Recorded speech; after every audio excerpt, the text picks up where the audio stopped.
Bonjour, c'est Stéphanie. Aujourd'hui, nous allons parler des Gilets jaunes. C'est le problème ardent du moment qui dévaste la France et les Français. Pour ça, nous allons interviewer Jill, qui vient du Luxembourg. Enchantée. Qui est artiste. Tout à fait, artiste peintre et écrivaine. Laurent, qui est maître d'hôtel dans la restauration. Et Cindy, qui est vendeuse dans un supermarché. Et au passage, aide-soignante. Hein. Bonsoir Cindy. Bonsoir Cindy, bonsoir tout le monde. Bonsoir la France et les Gilets jaunes, on est avec vous. Donc, nous allons parler de votre vision des Gilets jaunes à l'étranger. D'accord. Dans l'Europe. Donc, je pense que l'action des Gilets jaunes est favorable au peuple, en général, au peuple français ainsi qu'européen. Moi, en tant que citoyenne européenne, vivant sur le sol français depuis maintenant plus de 3 ans, ayant fait mes études aussi dans ce joli pays, je considère que la misère et la situation qui concernait les mères de famille, qui concerne les pères de famille, les travailleurs, même les gens au chômage, même les gens qui ont fait l'ENA. On doit tous se rendre compte que la situation est critique et que la politique telle qu'elle est menée en Europe ne peut pas continuer comme ça. Nous devons faire un changement radical. Radical, c'est-à-dire un changement, faire des suffrages universels dans l'Europe. Pour redevenir un refuge de la politesse, un refuge de l'inspiration des artistes, un refuge des pensées qui sont les nôtres, des pensées de liberté, de fraternité, les pensées qui m'ont amené moi à venir en France. Donc je soutiens ce mouvement à ma façon, avec le peu de moyens que j'ai, sans revenir sur la question de l'Europe, parce que moi effectivement je suis pour l'Europe et je suis pour l'unité européenne. Et je sais qu'on est dans une grande fracture, donc les questions que je me pose sont évidemment, est-ce que l'Europe va persister ? Où est ma place en tant qu'étrangère en France ? Et où est la place de mon enfant qui vient de naître sur le sol français ? Et quel est l'avenir que nous donnons à nos enfants ? Bravo. Et maintenant, on va interroger Laurent, qui, je sais, est plutôt contre l'Europe. Donc, Laurent, à toi la parole.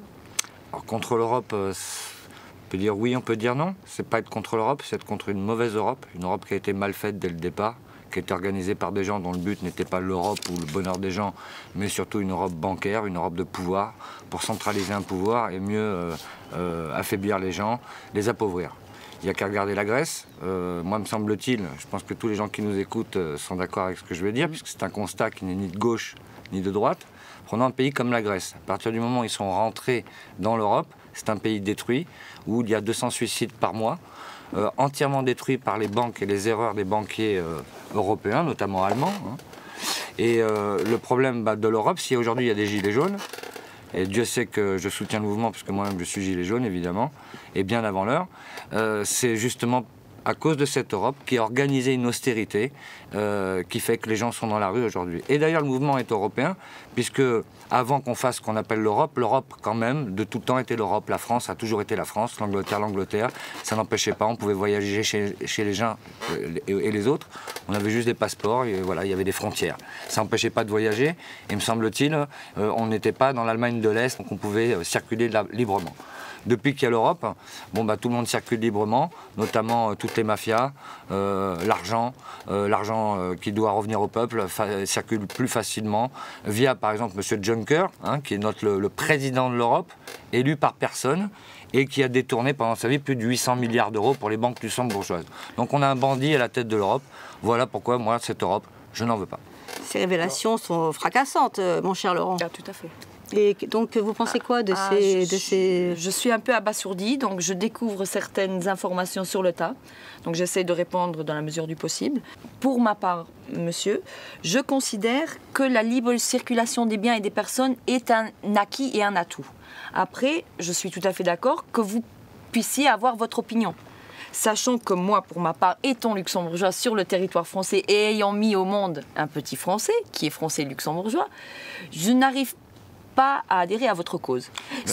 Permettez-moi de vous dire que votre enfant, s'il était né à l'époque où on n'était pas en Europe, il me semble qu'il y a beaucoup de gens qui venaient du Luxembourg, dont l'enfant est né en France avant qu'on fasse l'Europe et qui sont tout de même français aujourd'hui. Je ne vois pas où est la différence. Le fait d'avoir une frontière, ça s'appelle avoir un pays.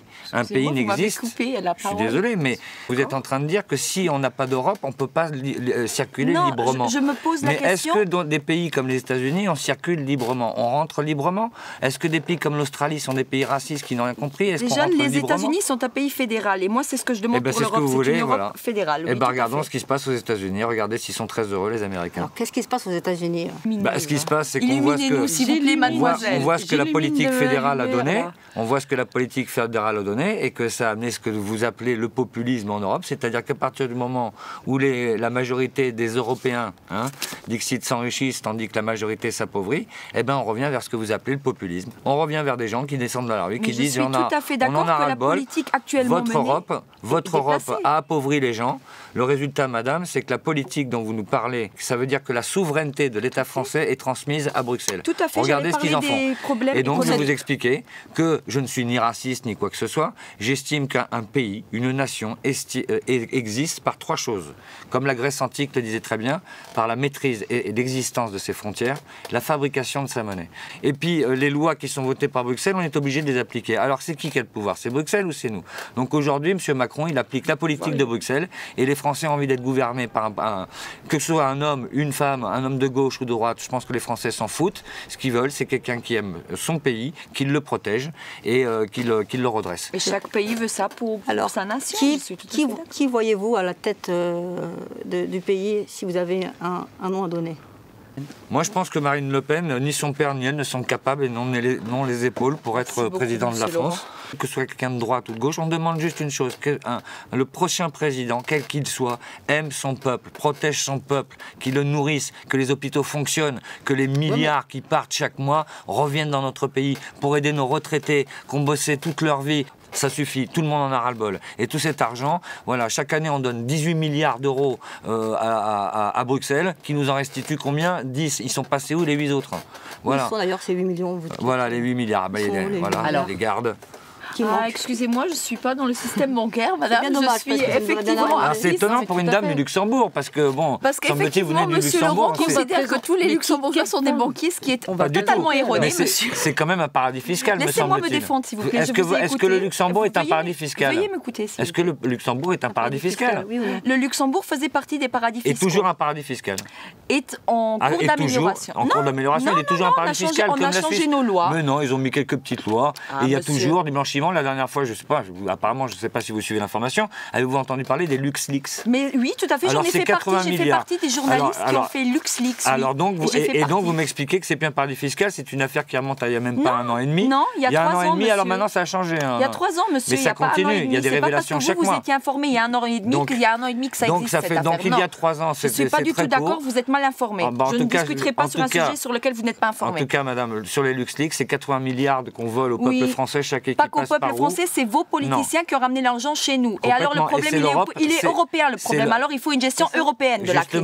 Si le problème est européen, madame, justement, il ne faut plus laisser faire l'Europe diriger nos affaires. C'est à la France de diriger son propre argent. C'est un problème européen, il faut une solution européenne. Ce n'est pas à l'Europe de diriger l'argent qui ne leur appartient pas. C'est l'argent du peuple français, c'est pas l'argent des Belges, c'est pas l'argent des Allemands, et c'est moins encore celui des Polonais. Mais tout à fait, c'est un problème européen. Écoutez, vous faites ce que vous voulez avec votre tirelire. Si les Français veulent récupérer leur argent, vous allez dans les péchés, vous allez dire que les Français sont des racistes s'ils veulent récupérer leur argent.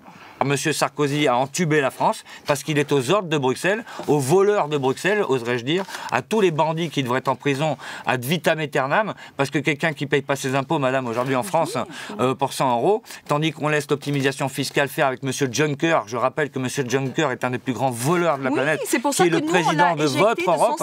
Mais non, il est toujours... Oui, mais en tout cas... il n'est plus Premier ministre. En tout cas, ça c'est bien pour le Luxembourg, mais c'est pas bon pour l'Europe. Allez demander à tous les gilets jaunes dans la rue s'ils veulent de votre Europe. Justement, ils vous répondront. On va repartir un peu. L'Europe de M. Juncker n'est pas la mienne. Je suis peut-être luxembourgeoise, mais je fais partie du Parti des Verts. Si j'ai le droit de prendre une position politique... Si vous êtes luxembourgeoise ou européenne.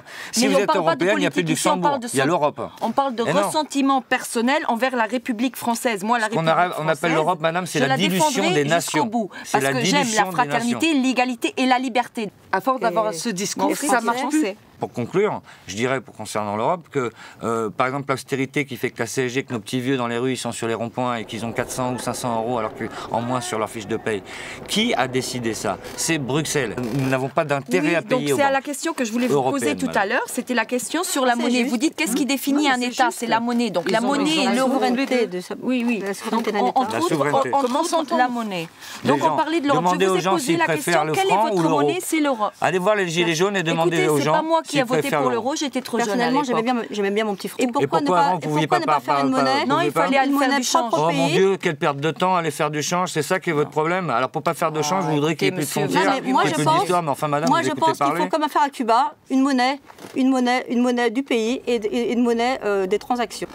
Non, il faudra revenir au septennat, c'est une erreur, le quinquennat c'est une erreur, il faudra revenir au septennat, une vraie stature présidentielle, absolument. Une vraie stature présidentielle, je suis désolée, ça marche pas. De toute façon, vous savez, elle est éliminée notre petite Sylvie. Je pense, Stéphanie, je pense aussi que le sujet aujourd'hui, c'est même plus l'euro ou le franc, puisque de toute façon, avec le numérique, nous arrivons directement à ce qu'on appelle les crypto-monnaies, et que l'argent sera dématérialisé.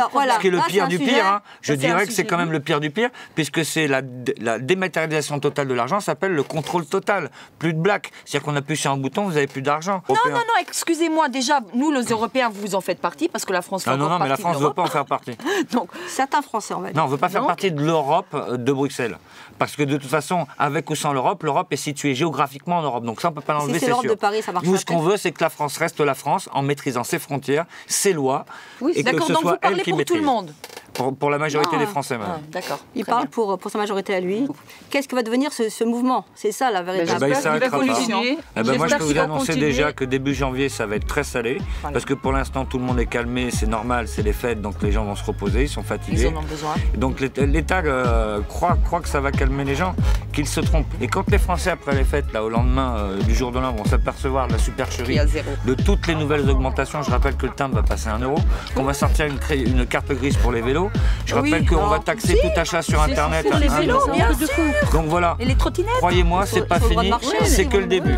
Voilà, ma conclusion, c'est de vous dire que les gilets jaunes sont là, et bien là, et que ça va faire très très mal. Et moi, je suis tout à fait d'accord avec la conclusion de Monsieur Laurent. Les gilets jaunes resteront. Et les gilets jaunes ne sont pas d'accord sur un point, ils sont sur tous les ronds-points. Bon, exactement aussi. Génial. Merci beaucoup.